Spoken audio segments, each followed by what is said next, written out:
Hi everybody, I am going to be doing a very brief Trilogy circuit change for the heated circuit.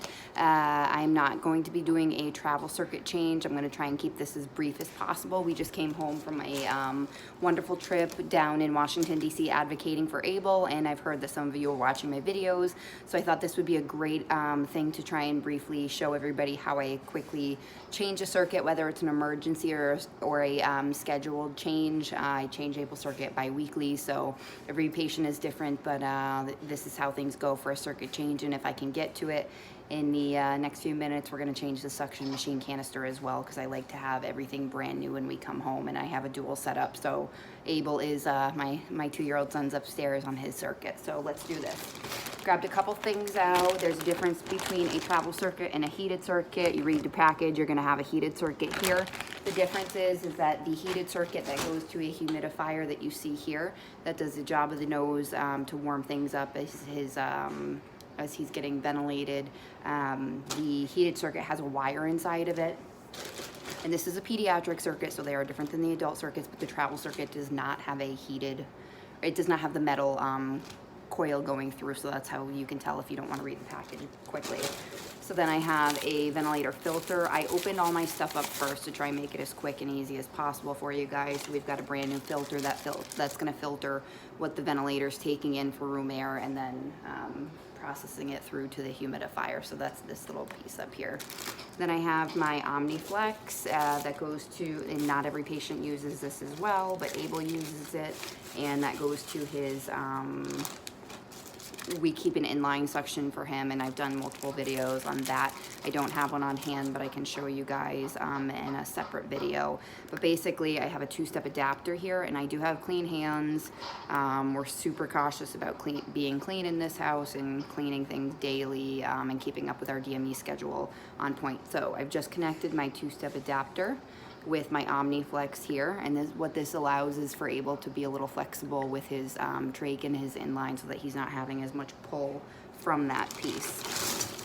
So what I like to do is I take my circuit out. It comes in 2 separate parts.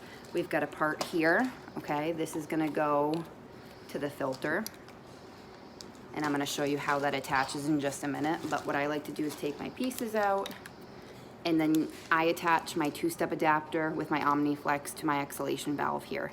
You'll notice here that this is not plugged off, and this has a piece where our temp probe is going to attach.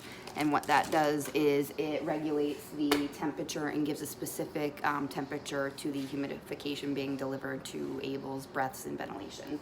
So I'm gonna pull apart my circuit and try and be as efficient here as possible. So thank you guys for tuning in. We had a really wonderful time down in Washington, D.C. We came home at 5 o'clock this morning, so it's been a little bit of a crazy day here. I like to just pull apart my circuit really quick, especially if you have an emergency and you do have dual setup. You're able to go ahead and grab your other circuit sometimes.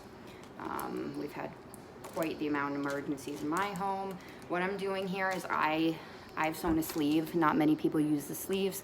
This just says, "Be brave, little one." I've sewn it to keep a barrier between the room air and what's being humidified in the circuit, to allow less rain out or make the circuit less wet for Abel, so I'm not draining it as often as some patients do. Some people like to use them and some people don't. And then now I am taking off, this is our used and dirty circuit. It's going directly in the trash. I'm taking my temp probe off. I have it attached with little clips on the outside. And here's my sleeve. I am not going to be attaching this sleeve to my new circuit. If I were going to attach it, I would put it over my tubing, and then I would put my temp probe on the outside of that for easy access to the temp probe. This is dirty, it traveled, it needs to be washed, so we're not attaching a new one. Old circuit, that's gonna get tossed. Old connector tube with the filter. I like to date everything, so I'm gonna date everything after when to change it. I am gonna sanitize in between because that circuit's been a lot of places in the last few days. So now we have an empty chamber here. Okay, this is what gives Abel his humidification. We have our setup in the back attached to a sterile water bag. Okay, so if this is not kept upright, this is going to spill everywhere. like to jimmy rig stuff, so I'm gonna make sure that mine doesn't spill, knock on wood. If it does, I'll deal with the water. But we've got a sterile inhalation water up top there. And then this is, I was showing Abel's monitor, our humidifier chamber. So here's our old chamber. I keep an eye on ours daily just for a collection of mold or things like that, if there's anything that needs to be changed out. So I'm going to attach my, this is a new humidifier chamber. It comes with a cap on top. Like I said, these are all very, very, very different for each patient, so please, this is not medical advice. I'm not recommending you do any of this. I'm just showing you this is what part of our cares are at home and part of our DME medical equipment maintenance is. So, we've made a trip. I want new stuff, because that's how we roll. I label everything after. I have a change date that I keep on things, when it was changed, when it's due next, and to check it daily just to make sure that everything's working properly. So what I've just done, my bag here is already punched. I keep it hung up with a Mickey Mouse little clip because Abel likes Mickey Mouse. And then what that's going to do is that is going to gravity feed water into our humidifier chamber. Next, I am going to attach my temp probe. Okay, so up top here, I've got two separate pieces to this temp probe. If I can get it off. Right, here I am making a 10-minute video thinking I can do it in 3 minutes. Sometimes super moms aren't always so super. So some people would dispose of that cap. I do not, because I've had emergencies where I've had to recap this this little port here where the temp probe goes. Okay, I save mine. You're gonna attach a temp probe. These clips that go all the way down that I've pulled off my other circuit get reclipped on to hold the temp probe in place all the way from where the patient gets the ventilation all the way to the humidifier chamber. I will clip all of those later. Just wanted to give you guys what it sort of looks like. And then I'm going to put this in plastic and keep it clean. So as that is being kept clean, I'm going to go to the other end of this same tubing, okay? This doesn't have that special little mint green port that you can cap off. So it's really important when you're doing a circuit change to make sure that this hole is plugged so that you're not losing pressure or ventilation. We have two little wires here.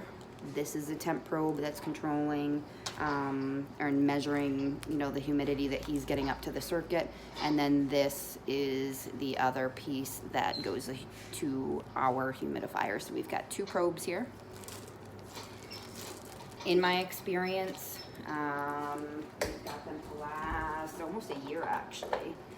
So it is yellow to yellow, blue to blue, and then I'm going to take my new circuit, and it doesn't matter, there's two ports here for access. I don't know if you guys can see, for the humidifier chamber. We're going to cap this off. And sometimes when I travel, if I change my circuit to get in the car with him, I'll go with a dry circuit, aka it does not have the heated wire on the inside. That's a different ball game.